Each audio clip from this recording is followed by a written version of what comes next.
ባልና ሚስቶች ቤታችሁ፣ ትዳራችሁ፣ ኑሯችሁ እንዲባረክ የምትፈልጉ ከሆነ አሁን የምነግራችሁን አድርጉ። ሁሌም ቢሆን አንድ በትዳር ውስጥ የሚኖሩ ሰዎች የሚያደርጓቸው ብዙ ነገር በጋራ የሚፈጸሙ ናቸው። ስለዚህ ቤታችሁ፣ ኑሯችሁ፣ ትዳራችሁ እንዲባረክ የምትፈልጉ ከሆነ ጠዋት ከቤታችሁ ከመውጣታችሁ በፊት በጋራ አብራችሁ ጸልያችሁ ሰግዳችሁ ከቤት መውጣትን መለማመድ አለባችሁ። ማታም እንደዚሁ በስራ ውላችሁ በማንኛውም ጉዳዮቻችሁ ውላችሁ ወደ ቤታችሁ ስትገቡ አብራችሁ ጸልያችሁ መተኛትን መለማመድ አለባችሁ። ይህ በጣም በሚገርም ሁኔታ በኦርቶዶክሳዊት በትንሿ ቤተክርስቲያን ውስጥ የሚደረግ የሚፈጸም መንፈሳዊ ምግባር ነው። በዛ ላይ ደግሞ ይህ አካሄድ በጣም ብዙ በረከቶችን ወደ ቤታችን ይዞልን ይመጣል። በጣም በሚገርም ሁኔታ ዛሬ ብዙ ሰዎች በቤታቸው አይስማሙም፣ ሰላም የላቸውም፣ አይግባቡም፣ ጭቅጭቅ ነው። ሁሉም በራሳቸው ዓለምና በራሳቸው መንገድ ውስጥ ተይዘው በዛም በዚህም ብዙ አይነት ጭቅጭቆችን እንመለከታለን። ይህ የሚሆኑ ለምንድን ነው?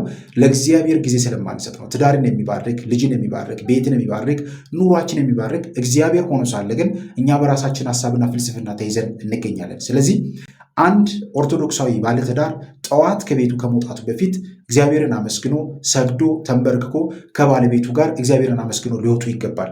ማታም ወደ ቤታቸው እንደገቡ ከመተኛታቸው በፊት እግዚአብሔርን አመስግነው ስመ እግዚአብሔርን ጠርተው ቤታቸውን፣ ትዳራቸውን፣ ኑሯቸውን እግዚአብሔር እንዲባርክ ለእሱ አሳልፈው ሰጥተው ጠይቀው ይህንን ማድረግ ይገባል።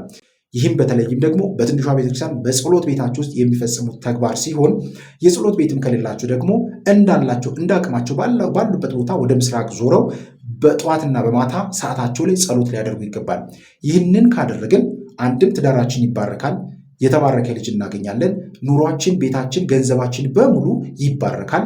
በቤታችን ያደፈጠ ጠላት ካለ፣ የተቀመጠ ጠላት ካለ፣ በገንዘባችን በኑሯችን የቀና መንፈስም ካለ ይመታል ማለት ነው። ለምን? በእግዚአብሔር ኃይል ይመታል። እኛ ከእግዚአብሔር ጋር ስንያያዝ፣ እኛ ከእግዚአብሔር ጋር መሆን ስንጀምር ያደፈጠ በቤታችን የተቀመጠ ጠላት ይወገዳል፣ ይመታል ማለት ነው። ስለዚህ አንድ ኦርቶዶክሳዊ ባለትዳር ክርስቲያን ጠዋት ከቤቱ ከመውጣቱ በፊት ሰግዶ ተንበርክኮ እግዚአብሔርን አመስግኖ ሊወጣ ይገባል።